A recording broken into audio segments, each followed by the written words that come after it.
Hey, this is Dr. Jean-Guy here, and today I'd like to introduce you to Scott from M-43. As you might, maybe you don't know, but now you do. On April 12th, we're going to have an open house. It's going to be just amazing. We're going to have lots of local people that we trust, that we love, that we do business with.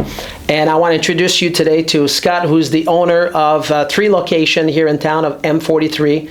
And Scott will have a table there at our April 12th open house, and I want him to tell us a little bit of how you can benefit from coming to see him and asking him questions.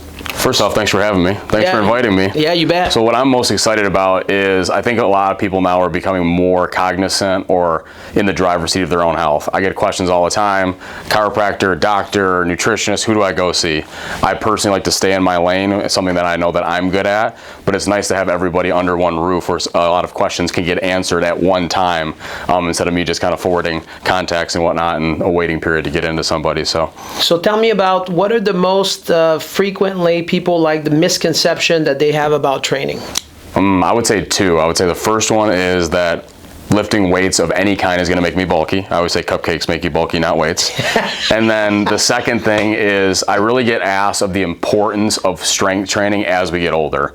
I've trained people as young as 10 years old and as old as 92 years old. I will tell you that the earlier you start, the better it is later in life, but that's not saying that you can't start later in life and the huge benefits you can get from it.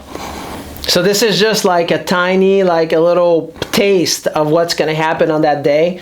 If you have any questions, right, on that day, we'll be able to answer your questions. Scott's going to be here and his team, and they'll be here to answer your questions. And then, you know, how do we move forward? Ultimately, it's like, okay, here's some information. How do we get into action? So we're looking forward to see you here on April 12th from 9 to 12 for our open house right here at our Frando office. Take care.